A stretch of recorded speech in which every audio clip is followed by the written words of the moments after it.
오늘 주일을 맞아요.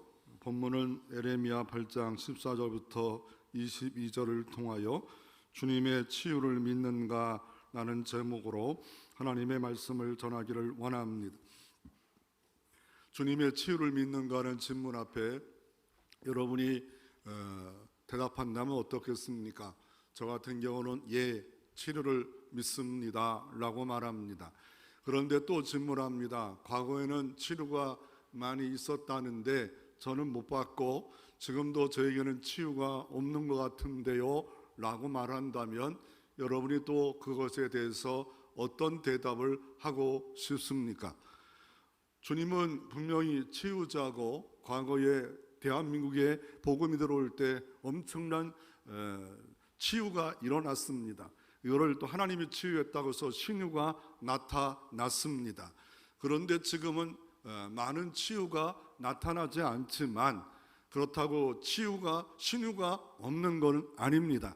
저 같은 경우도 예수 믿게 된 동기와 목사 된 동기가 아버지가 암에 걸려서 도대체 나을 수 없는 병에 그 때문에 하나님께 부르짖었고 치료의 하나님을 만났기 때문에 확신 가운데 젊은 나이에 헌신해서 33년을 이렇게 목회하고 있지 않습니까?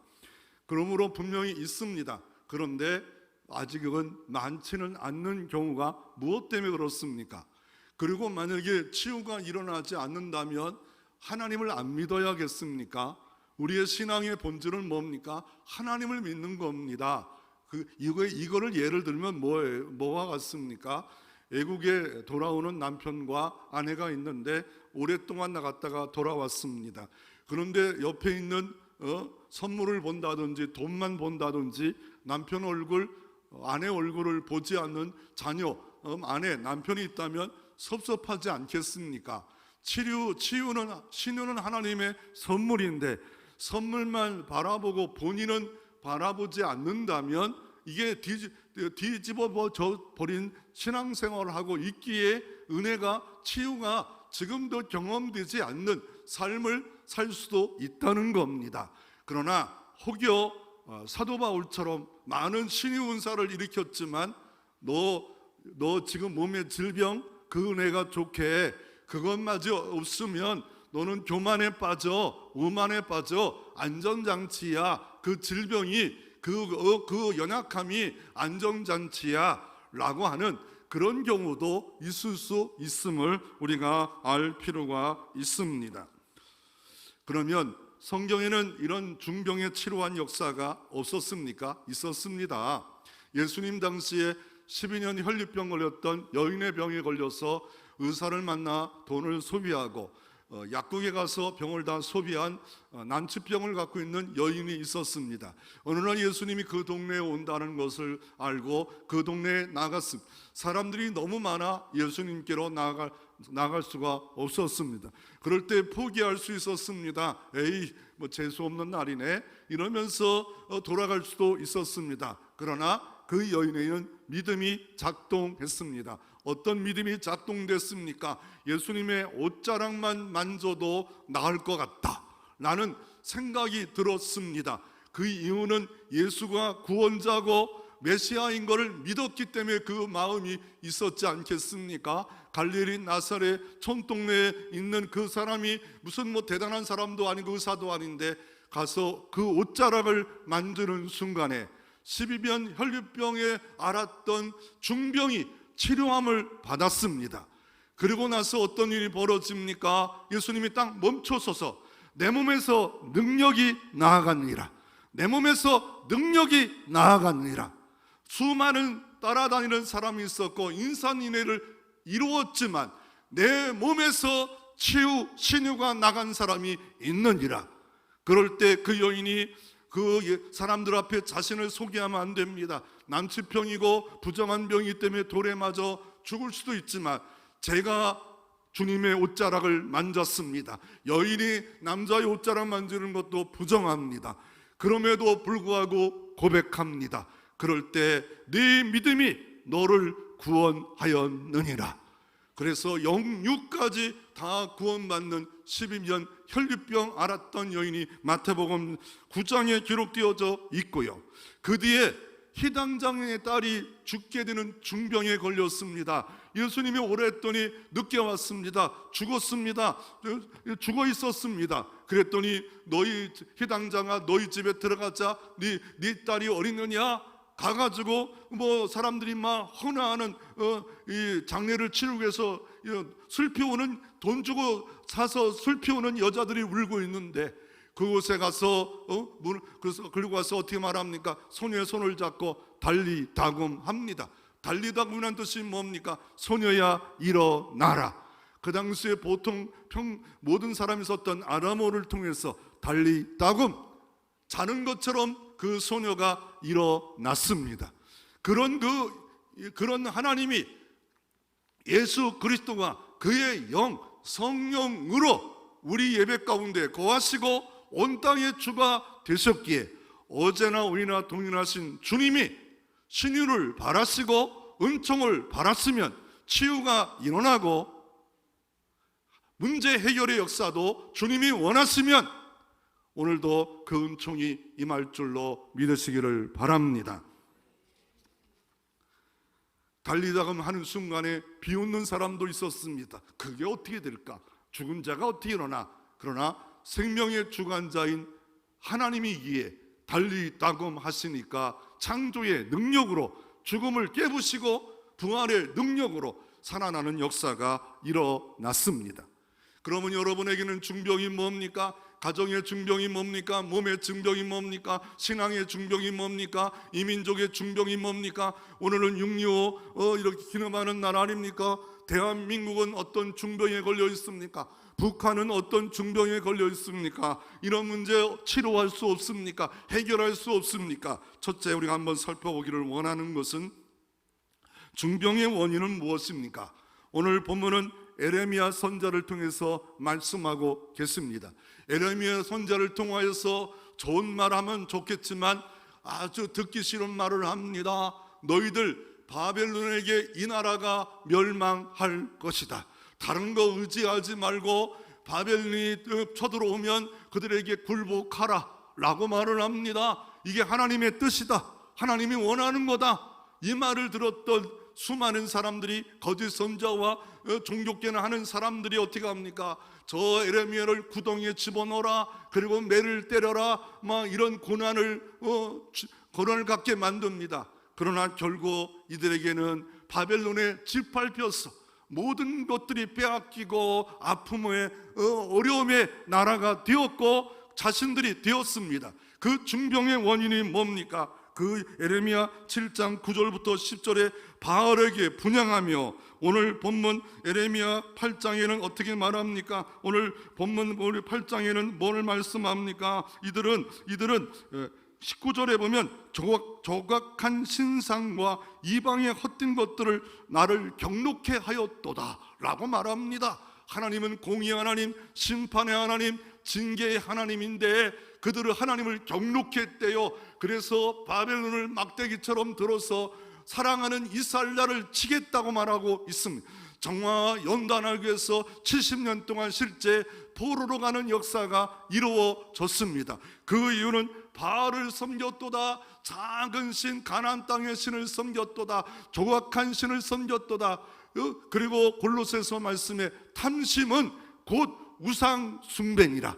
탐심이 곧 우상 숭배래요. 우상을 숭배하는 거 하나님이 제일 싫어하는 겁니다. 10계명의 1계명, 2계명에 다른 것을 신을 인정하지 마라, 다른 것들을 형상을 만들지 말라 라고 했구만. 그러나 사람들은 어때요? 탐심합니다. 그게 뭡니까? 돈입니다. 그게 뭡니까? 명예입니다. 그게 뭡니까? 팀 켈러라는 유명한 미국의 목회자는 내가 만든 신들이 있대요. 그게 누구예요? 아브라함이 100세에 난 이삭이 우상이 됐어요. 그래서 어느 날 아브라함을 시험했을 때 독자 이삭을 번제로 드려라. 그래서 아침 일찍이나 모리아산까지 가서 칼을 들은 순간에 이제야 네가 나를 경외한 줄 아노라. 동서남북을 바라봐라. 그러면 내가 너에게 다 이제는 주리라. 능력과 영광과 복을 주는 역사가 바로 독자 이삭이 우상이 됐다는 거예요. 여러분이 가지고 있는 우상은 뭡니까? 건강이라는 우상이 있어서 예배도 못 드립니까? 그러므로 우리가 다시 한번 나의 우상은, 내가 만든 우상은 뭘까? 두 번째로 삶의 타락이 때문에 그렇습니다. 예레미야 9장 8절에 그들의 혀는 죽이는 살이라 거짓을 말하며 이웃에게 그 평화를 말하나 중심에는 해를 도모하는도다. 거짓만 말해요. 거짓 산만 있습니다. 하나님 앞에 이렇게 살아보겠다, 저렇게 살아보겠다, 충성 다하겠다 하지만 이런 핑계 저런 구실 때문에 거짓을 말하고 거짓된 삶과 외식된 삶으로 계속 이스라엘 민족이 전락되어 버렸다고 말하고 있습니다. 셋째는 오늘 본문에도 말씀합니다. 뭡니까? 오늘 본문에 돌아오라 돌아오라 말씀하는데 8장 5절에 이 예루살렘의 백성이 항상 나를 떠나 물러가면 없지만요, 지금 예배를 드리고 있어요. 성전에서 드리고 있어요. 그래서 이사야 1장이 있잖아요.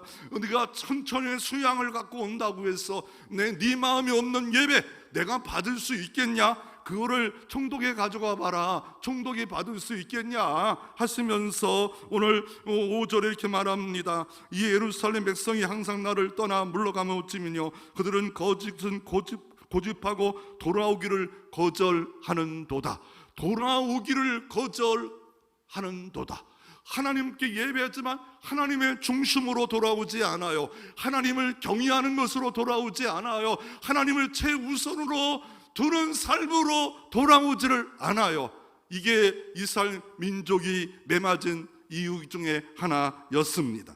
그리고 스가랴 7장 11절 12절에 이렇게 말합니다. 말씀을 듣지 않아요. 그들이 청종하기를 싫어하며 등으로 향하여 듣지 아니하므로 그 길을 막으며 그 마음은 금강석 같게 하여 율법의 과 만군의 여호와의 신으로 이전 선자를 빙자하며 전한 말을 듣지 아니하므로 큰 노가 나 만군의 여호와께로 나왔도다. 하나님의 말을 청종하지 않아요. 말씀을 귀중히 여기지 않아요. 귀 기울여 듣지 않아요. 하나님의 말씀인데도 귀 기울이지 않아요. 하나님께 예배하는데 예배에 집중하지 않아요. 이게 이스라엘 민족의 죄악이었고, 그래서 8장 1절부터 뭐라 말합니까? 여호와의 말씀이라. 이건 인간의 말이 아니다. 예레미야 말이 아니다. 여호와의 말씀이라. 그때에 너희들 바벨론이 침략해서 왕의 뼈를 끄집어낼 거다. 선지자의 뼈도 끄집어낼 거다. 그리고 제사장의 뼈도 끄집어낼 거다. 그리고 모든 남자 여자 자녀까지 너의 모든 것 다까지 빼앗기고 유린당하고 평강이 없는 역사가 있겠다. 이게 6.25 같은 전쟁 아닙니까? 이런 아픔이 대한민국에 있었지 않았습니까? 그러면 이 에레미야는 이스라엘의 중병을 보고 하나님의 뜻을 알고 한탄하고 낙심합니다. 이 에레미야는 나이 19세의 선자로 소명을 받아 주전 627년에 거의 20년 동안 외칩니다. 돌아오라, 돌아와라, 돌아오라. 그런데 좋은 소리만 듣기를 원해요. 좋은 소리만 듣기를 원하고 이런 얘기 듣기를 원치 않아요. 그러나 지금 징계가 다가오고 있고 멸망이 다가오는 것을 다 알고 있고 믿고 있는 에레미야 가슴은 막 터집니다. 중심에 막 불이 붙어서 이들이 살 길이 아직도 남았는데도 불구하고 이 살 방법을 찾지를 않아요. 그래서 예레미야 9장 1절에 보면 어찌하여 내 머리는 물이 되고 내 눈은 눈물의 근원이 될고 죽임을 당할 딸 내 백성을 위하여 주야로 울리로다. 멸망하고 패망할 이스라엘 민족을 볼 때 눈물이 주룩주룩 흘러갑니다. 눈물이 막 근원이 터져버렸어요. 왜요? 죽임을 당할 이스라엘 백성들을 보니까 한심스럽고 답답합니다. 왜요? 이들은 평강을 원해요. 잘 되는 거 원해요. 그런데 잘 될 거 없고 평강은 받을 거 없는데도 불구하고 이들은 이상한 짓만 자꾸 하고 있기에 결국은 어때요? 멸망을 아는 이 에레미야는 돌아서라. 그리고 바벨론이 올 때 다른 거 의지하지 마라. 뭐 애굽을 의지하고 청하지 말라. 더 맞는다, 더 터진다. 그렇지만 이들은 예레미야 말을 귓등으로 듣고 그것을 정면으로 반대해 버렸어요. 그러면서 이 중병 가운데 있는 이스라엘 나라, 나 하나님의 백성, 대한민국을 위해서 하나님의 처방은 뭡니까? 오늘 본문에 갑자기 처방은 하나 있다. 돌아오는 건데 어떻게 돌아옵니까? 22절에 길르앗에 유황이 있지 아니한가? 그곳에 의사가 있지 아니한가? 내 백성이 치료를 받지 못한다 함이 뭔 말이냐? 분명히 길르앗에 유황이 있고 의사들이 있는데 왜 치료만 받지 못한다고 하느냐? 다시 바꾸면 뭐냐면, 지금 시대로 바꾸면 예수 그리스도가 있는데 너 왜 문제 치료만 받지 못한다, 구원받지 못한다, 복받지 못한다 한탄만 하고 낙심만 하고 있고, 남 탓 아담이 하와 탓 하와시 뱀 탓 하듯이 남 탓만 해서 그 늪에 계속 빠져들고만 있느냐 라고 하면서 에레미야를 말하고 있습니다. 그리고 또 이렇게 말합니다. 그리고 오늘 본문의 19절에 그의 왕이 그 가운데 계시지 아니한가? 왕이 없는가? 우리 왕이 없는가? 만왕의 왕은 언제나 계세요. 변함없는 희전하는 그림자도 없고, 우리가 잘해도 계시고 잘못해도 여전히 계시고, 역사의 주인이시고 나의 주인이고 대한민국 주인이고 열방의 창조주 주인이고 섭리와 주관 가운데 여전히 계셔요. 주님이 안 계신가? 안 계실 때가 없었어요. 안 계신 곳이 없어요. 안 계신 시간이 없어요. 다 있어요. 지금도 치유의 기적을 받고 하나님의 은총을 받는 자도 있습니다. 전 세계 예배 가운데 주님을 만나 해결받는 사람도 있습니다. 그러면 길르앗의 유황이 뭡니까? 길르앗의 유황의 길라 지역은 이스라엘 땅에 있는 곳으로서 유황을 만드는 나무입니다. 저 나무에다가 2년에 한 번씩 어떻게 해요? 나무 껍질을 벗겨요. 그래가지고 어떻게 여기서 400g 정도의 채취를 합니다. 한 2주 정도 그냥 이 그런 고름 같은 게 막 나와가지고 처음에는 하얀 고름이 나오고, 그리고 더 이게 뜨거운 데에서는 조금 색깔이 검은틱틱하게 만들어지는 유황이 저게 유황이고, 유황을 먹으면 저거고. 그런데 유황에 대해서 공부하다 보니까 이걸 목걸이로 이스라엘 사람들은 하고 다녔더라고요. 목걸이로. 뭐로 목걸이 했냐면 상아로 만든 목걸이를 하고 있는데, 그 목걸이의 내용에 십계명이 기록되어 있고, 목걸이를 하면서 말씀 하나 기록되어 있는데, 시편 91편 11절입니다. 그게 뭐예요? 그가 너를 위하여 그의 천사들을 명령하사 내 모든 길에서 너를 지키게 하시니라. 하나님은 얼마든지 적들이 와도 천사를 명하사 지켜줄 수 있음을 목걸이에 달아서 다녔다라고 말하고 있고, 이거를 유황을 담고 있었다라고 말하고 있습니다. 그러면 예수님이 오시기 전에 어떤 일을 주님이 예언했습니까? 엘리야 같은 선지자가 오리라. 그런데 엘리야가 안 왔어요. 누가 왔어요?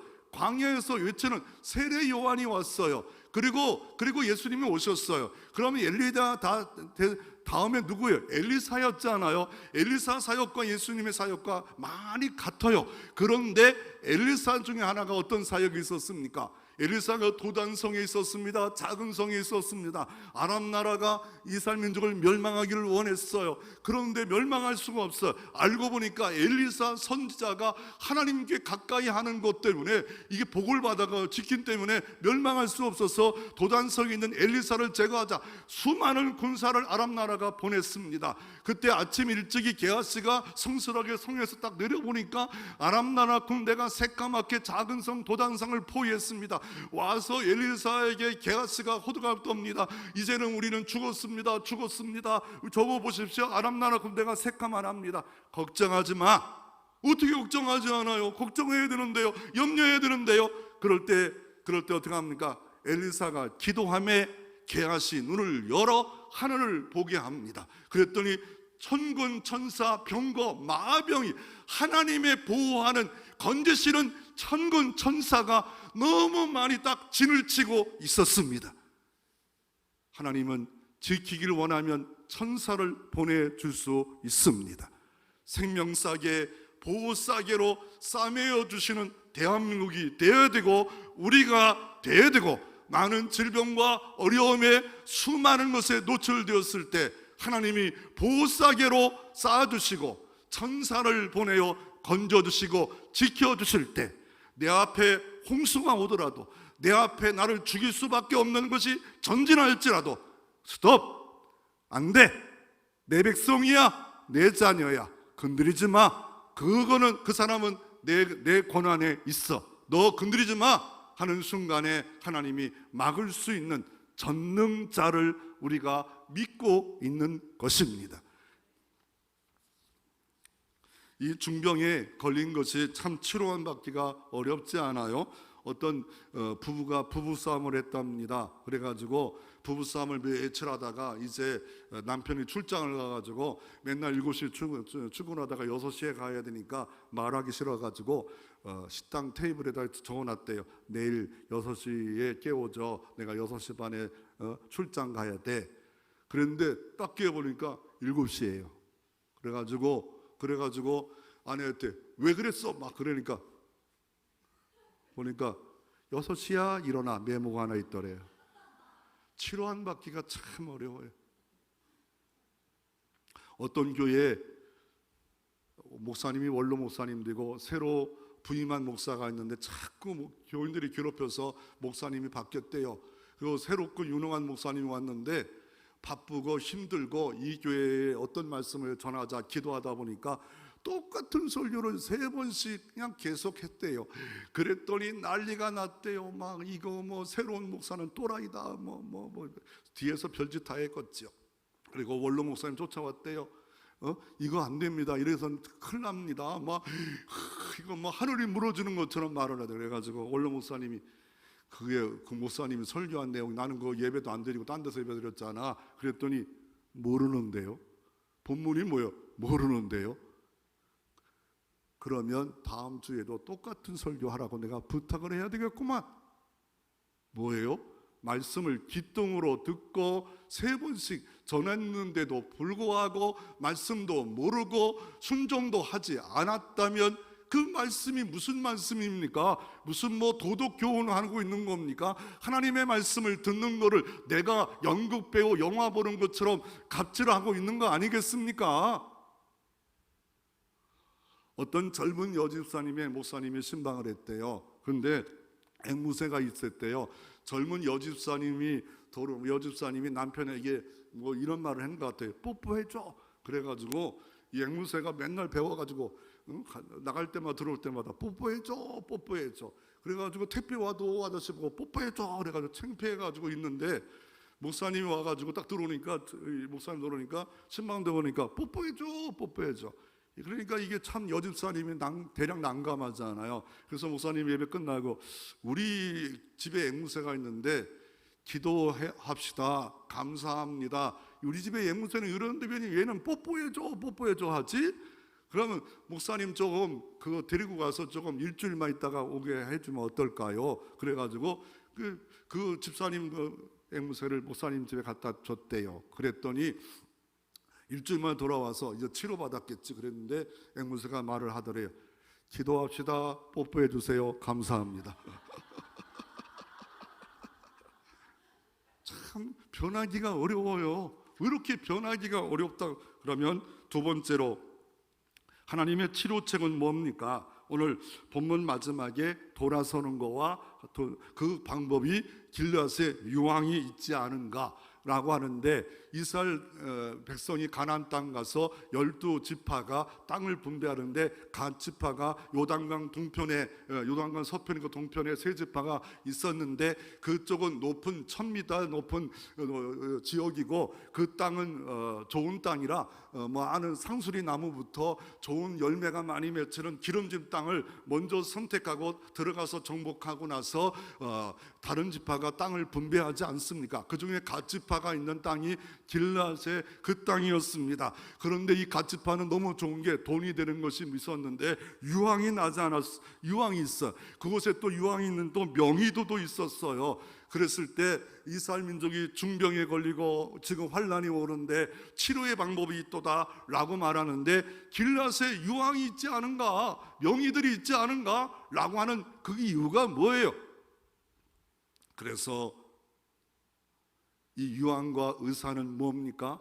의사는 바로 예수 그리스도고, 유황은 보배로운 피가 우리 가운데 있지 아니한가 라고 주님께서 우리에게 이렇게 도전하고 있는 해석을 할 수가 있습니다. 예수님 당시에도 길앗에 유황이 있듯이 예수님이 메시아로 오셨습니다. 그때 거절했던 사람들이 누굽니까? 성경 깨나 아는 바리새인들이었습니다. 성경 깨나 아는 서기관들이었습니다. 서기관들은 다른 말로 율법사였습니다. 교법사였습니다. 말씀을 가르치는 사람이었습니다. 말씀을 기록한 사람이었습니다. 말씀을 기록하기 위해서 목욕제기하고 여호와 하나 실수하면 부들불 떨고 그거를 어떻게 합니까? 다른 거 가죽종이 갖고 다시 쓰고, 또 다른 것이 실수하면 거다가 가죽을 잘라가지고 다시 붙이고, 이런 사람이 율법사고 혼자 기록도 못하고 다른 사람이 보는 가운데 기록하고, 이런 서기관 율법사들이 어느 날 예수님에 대해서 비웃습니다. 조롱합니다. 말합니다. 어찌하여, 마가복음 2장 17절에 어찌하여 죄인들과 창기들과 함께 밥 먹고 그러셔요? 의인들과 함께 하죠. 그럴 때 예수님이 이런 말씀했습니다. 마가복음 2장 17절에 예수께서 들으시고 저에게 이르시되, 건강한 자에게는 의원이 쓸데없고 병든 자에 쓸데니라. 내가 의인을 부르러 온 것이 아니라 죄인을 부르러 왔노라. 예수 그리스도가 필요한 사람은 뭡니까? 내가 의로워, 내가 잘 나가고 있어, 정직해, 필요가 없대요. 병든 자가 필요하다는 거예요. 병든 자가 필요하듯이 내가 죄인입니다, 내가 악인입니다, 내가 조금 선한 거 있어요, 내가 모태 신앙이에요, 아니 2대째 3대째 4대째 신앙의 집안입니다. 그런데 내 마음은 만물보다 부패합니다. 오랫동안 집분 생활을 했는데 내 마음은 꼬여서 완전히 꼬여 있습니다. 하나님, 내가 중환병에 걸려 있습니다. 이런 모습으로 와야 되는데 왜 우리가처럼 건강한 자에게 왜 같이 안 놀아? 그럴 때 주님은 죄인을 부르러 이 땅에 오셨지, 너처럼 자존심 세우고 의롭다 하는 자를 위해서 오지 않았다라고 말하고 있습니다. 어느 날 아람 나라 나아만이 문둥병이 걸렸습니다. 그랬더니 이게 군대 장관이고 최고의 아람 나라 장관인데 나을 길이 없었습니다. 그럴 때 이스라엘에 잡아온 계집 하나가 우리 동네 엘리사를 만나면 치료받을 수 있던데, 그 주인집 아줌마에게 말하니까 어떻게 합니까? 그거를 나아만에게 말하고, 나아만은 왕에게 말해서 모든 예물을 들고 이스라엘에 왔습니다. 근데 이스라엘 왕이 화가 납니다. 야, 우리를 완전히 전쟁을 하려고 작전을 피는구나. 그럴 때 엘리사는 우리에게 내게로 오게 하옵소서. 그리고 어떻게 합니까? 요단강물 가서 나와보지도 않고 7번 씻으라 라고 말합니다. 이런 건방진 놈 봐, 내 나라 가면 더 좋은 강이 있고, 여기 요단강은 실제로 물이 흙탕물입니다. 저런 더러운 물에 씻으라고. 가자, 이제 전쟁이다. 그런데 옆에 있는 사람이 중요합니다. 하나님의 일꾼이 시험 들었어도 옆에 있는 사람이 남편이 시험 들면 옆에, 목장이 시험 들면 옆에 있는 사람이 중요합니다. 더 심한 일이라도 해라고 했으면 할 것인데, 요단강물에서 7번 씻으라는 거 그거 어렵다고 사람을 물리고 옷을 벗고 요단강물에 5번 6번 들어가도 여전히 몸에 문둥병이 있었습니다. 7번째 들어가서 나오니까 몸이 어린아이처럼 휘어졌더라. 그리고 나서 나아만이 진짜 하나님이 여호와셨구나, 여호와가 진짜 신이었구나, 이거를 인정하는 역사가 일어나 그 아람 나라까지 선교하는 역사가 이루어지는 역사가 있었습니다. 나아만의 문제는 뭐예요? 내 생각입니다. 내 생각에는 이게 문제입니다. 하나님의 방법으로 돌아오십시오. 하나님은 죄인을 부르시고 있습니다. 연약한 자를 부르고 있습니다. 그런데 이스라엘 사람들은 어떻게 했습니까? 치료를 거절했습니다. 오늘도 본문에도 뭐랍니까? 길르앗에 유황이 있지 아니한가? 왜 병에 걸렸다고 가만히 있는가? 길르앗으로 가라. 명예가 있는데 왜 안 가냐? 중병에 걸렸는데도 그곳에 왜 안 가냐? 라고 말하고 있습니다. 이 유황에 대해서 예레미야 46장 11절에 처녀딸 애굽이여 길르앗으로 올라가서 유황을 치러라. 내가 치료를 많이 받아도 효력이 없어 낫지 못하기라. 애굽이 올라가면서 너희들이 막 하더라도 하나님이 효력을 발해야 된대요. 효력을 발하면 되는 거예요. 여러분이 약을 먹어도 하나님이 효력을 발해야 돼요. 우리가 치유하는 의사와 치유하는 간호사와 약들이 있어요. 그러나 하나님이 효력을 발하지 않으면 길르앗에 가서 아무리 그거 가져가도 효력이 없대요. 그리고 또 하나가 나옵니다. 예레미야 51장 8절에 바벨론아 유황을 취하라. 비록 멸망받을 바벨론이었지만 그들을도 취하라. 그래서 요한계시록 22장에 이렇게 말합니다.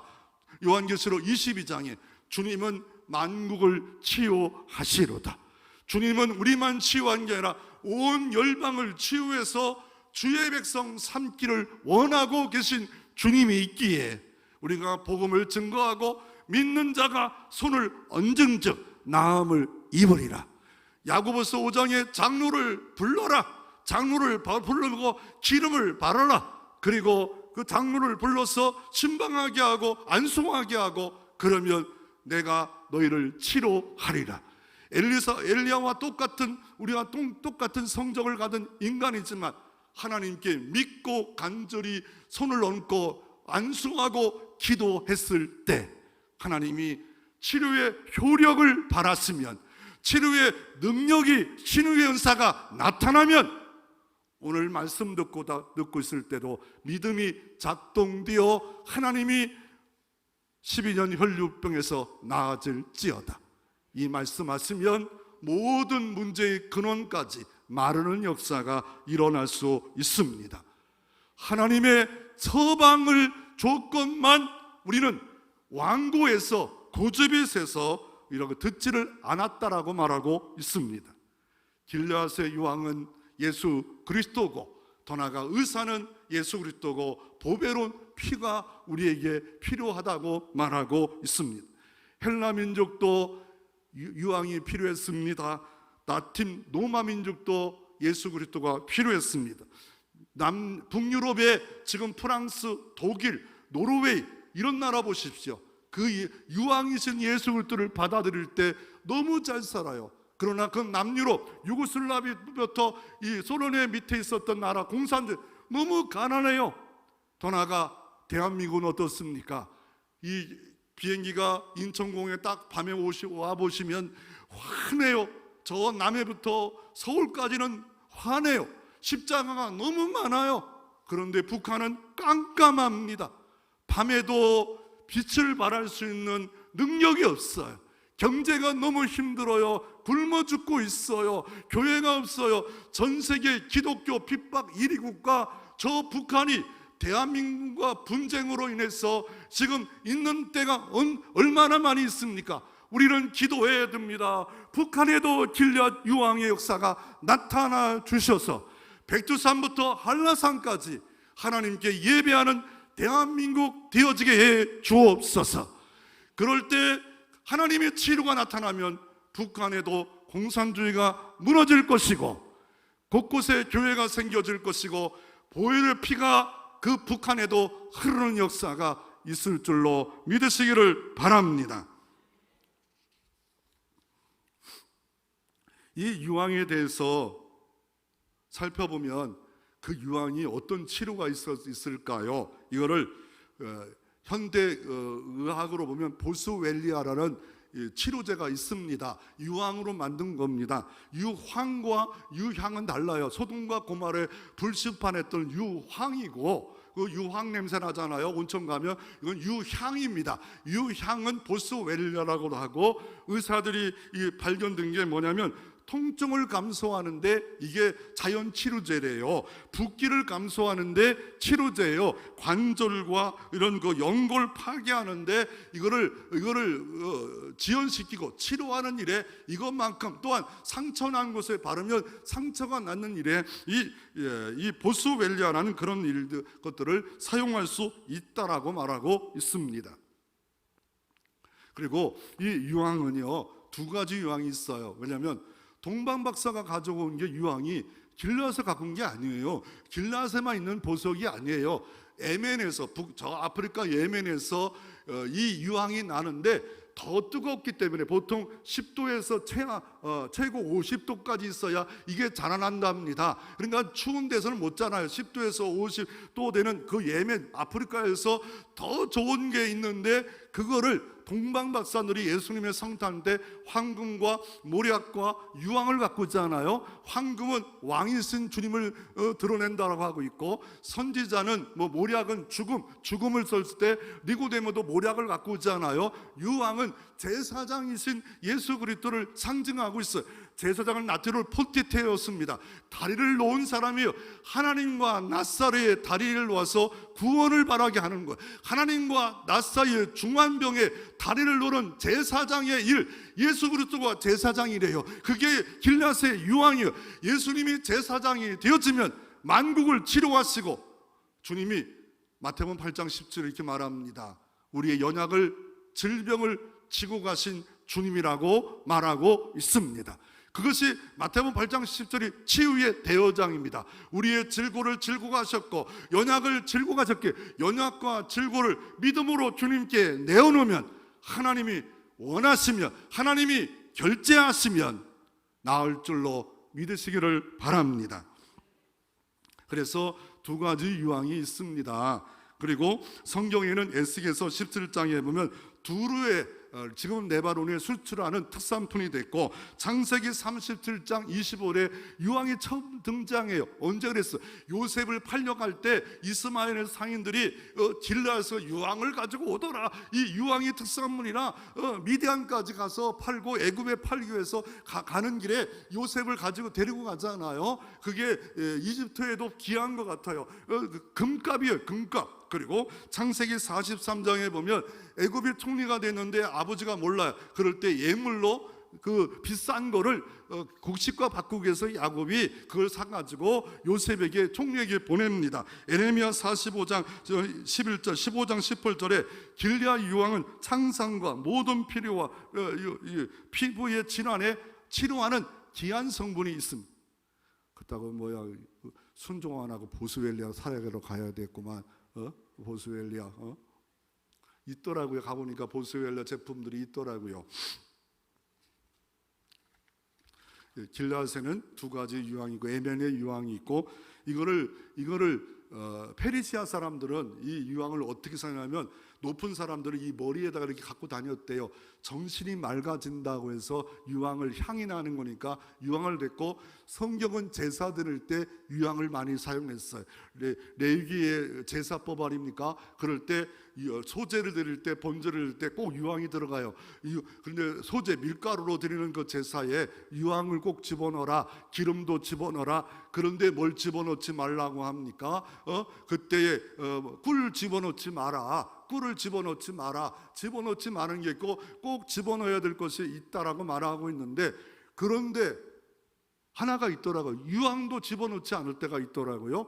꿀을 우리 쾌락이란 그런 상징적인 게 있잖아요. 꿀을 집어넣지 마라, 소자 드릴 때. 그런데 속죄제와 더 나아가 여인이 부정해서 간음을 했는지 의심의 법 앞에는 유황을 두지 말래요. 유황을 두지, 속죄제 앞에 유황을 두지 말. 레위기 5장에 보면 유황을 두지 마라. 가난한 자라도 10분의 1 에바는 뭡니까? 2.2리터니까 2.2리터니까 그거에 10분의 1이니까 0.2리터를 갖고 와도 속죄할 수 있다. 가난한 자도 어느 때건 그냥 한 움큼 요만한 작은 것만 갖고 와도 예물이 중요한 게 아니라 네가 예수님의 피를 의지하고 나오면 된다. 그러나 유황은 금지한다. 유황이 비싸기 때문에 그럴 수도 있고요. 또 하나가 뭐냐면 속죄와 의심의 소재에는 인간의 어떤 것도 돌아섬도 어떤 뭐도 더 필요가 없다는 것. 하나님이 공의로운 심판을 통해서 하시기에 의심의 소재도 유황까지도 금하라 라고 주님이 말씀하고 있는데, 아니 왜 유황이 이렇게 사용하고 저렇게 사용해요? 이거와 똑같아요. 여러분, 이 올리브 기름도요, 집에서 불을 켜면 등장불이 되는 거고요, 먹으면 식용이 되는 거고요, 또 제사장들이나 일꾼들을 기름을 부을 때 관유라고 하잖아요. 불은 다양하게 사용하듯이 유황은 한결같이 치료제만이다, 그건 아니에요. 제사를 드리고 나서 어떻게 말합니까? 향기롭게 하나님이 받아주셨더라. 요한계시록은 이 유황을 뭐라 말합니까? 천사가 이 향을 어떻게 말합니까? 기도할 때 이거 담아가지고 하나님께 분향당에 기도할 때 향을 하나님께 부었는데 성도의 기도니라. 성도의 기도니라. 이 향이 성도의 기도래요. 기도의 향이 있다가 때가 되면 천사를 명하시고 때가 되면 복으로 명하시고, 기도는 공짜가 없습니다. 아멘 한 분에게 갑절의 복이 있기를 바라요. 갑절의 복이 있기를 바라요.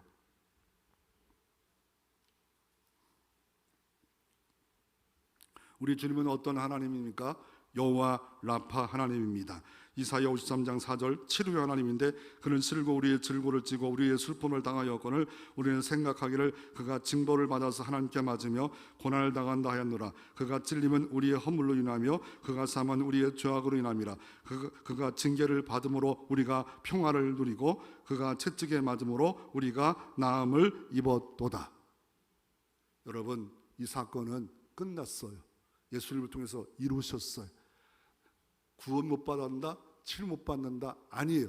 벌써 치료는 임했어요. 그러나 내 것이 되는 역사는 그 사람의 믿음과 돌아서는 역사와 예수 그리스도를 인정하고 길러서 가는 그거예요. 그러면 왜 자꾸 길라 할까? 길라 유황, 아니 에멘도 있는데 이게 이스라엘 민족의 특산물이에요. 예를 들어서 대구에는 뭐가 유명해요?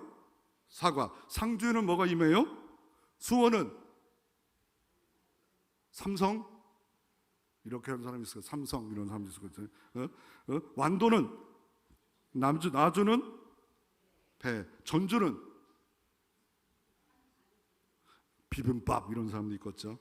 꽃감은요, 대추는요, 우리 동네 고창이잖아요. 고창 이런 거와 똑같은 거예요. 그런데 길랏의 유황, 길랏 자체가 이렇게 복받은 동네에 유명한 게 있다는, 돈 되는 게 있대요. 근데 돈 되는 거 있는데 이 길랏이 땅이 좋은 땅이었어요. 요단강 가까이 있는 아름다운 땅이었어요. 그런데 어떤 일이 벌어집니까? 이 길랏의 이 땅도 어떻게 반합니까? 방치해 버리면 황무한 길랏이 된다고 호세아서 12장 11절 이렇게 말합니다. 길랏이 불의한 것이냐? 과연 그러하도다. 그들은 거짓되고 길갈에서 무리가 수송아질 제사를 드리며 그 제단은 반이랑에 쌓은 돌무더기 같도다. 실제 이 길랏은 돌무더기인데 돌무더처럼 된대요. 나무도 없고 황무하고 이렇게. 여러분이 어때요? 대한민국이 이렇게 될 수도 있지 않아요? 미국이 그럴 수 있다는 거예요. 미국이 어떻게 합니까? 예배 시간에 국회에 가서 하원 가서 예수 이름으로 기도를 못하게 해요. 이런 나라가 됐어요. 기독교 국가인데 예수 믿는 사람이 소수밖에 안 돼가지고 이제는 예수 이름으로 기도하지 못하고 모든 신들의 이름으로 기도한다. 대한민국도 마찬가지예요. 마약이 지금 얼마나 침투했습니까? 대한민국이 얼마나 동성애가 지금 얼마나 했습니까? 북한은, 소련은, 옆에 있는 러시아는 대한민국을 호시탐탐 노리고 있는 이 민족이 우리가 방관자로 살아가면 우리도 황무할 수 있음을 말하고 있고, 그러나 호세아서 2장 15절에 보면 바로 어떤 땅, 바로 아굴 골짜기가 소망의 문을 만든대요. 아간이라는 사람이 범죄했어요. 그래가지고 제비 뽑아 드러나자 돌 무덤이 됐잖아. 돌에 맞아 죽어가지고. 그래서 아골은 돌 무덤이에요. 그런데 아골 골짜기를 소망의 문을 삼는다는 거예요. 왜요? 언제? 누가? 예수 그리스도가 죽을 수밖에 없는, 죽었던 너희를 살리는 소망의 문을 삼았다는 거예요. 베드로가 죄를 범하자 다구름 소리가 함께 엉엉 웁니다. 이 소망이 있는 겁니다. 그런데 가룟 유다는 끝까지 끝까지 자기 갈 길 갑니다. 목매어 자살해서 배가 터져 죽는 역사가 이루어지지 않았습니까? 돌아서라 합니다. 이거를 성경을 뭐랍니까? 자백입니다. 만일 우리가 우리 죄를 자백하면 그는 미쁘시고 의로우사 우리 죄를 사하시며 우리를 모든 불의에서 깨끗게 하실 것이요, 주님은 우리 자백하면 평안함과 은총의 산실이 될 것이고, 주님은 자백하면 축복의 유일한 통로가 될 것이고, 자백하면 참 안식을 얻게 될 것이고, 자백하면 은혜의 길로 들어가는 역사가 이루어질 수 있는 겁니다.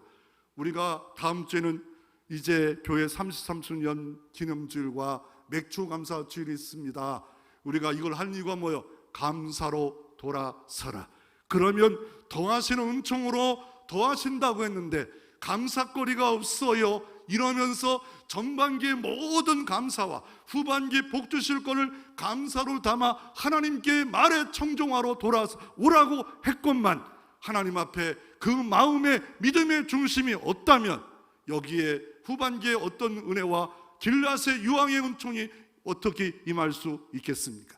다시 한번 믿음으로 반응 모여 더 큰 복과 은총이 치유가 임하기를 주의 이름으로 축원합니다.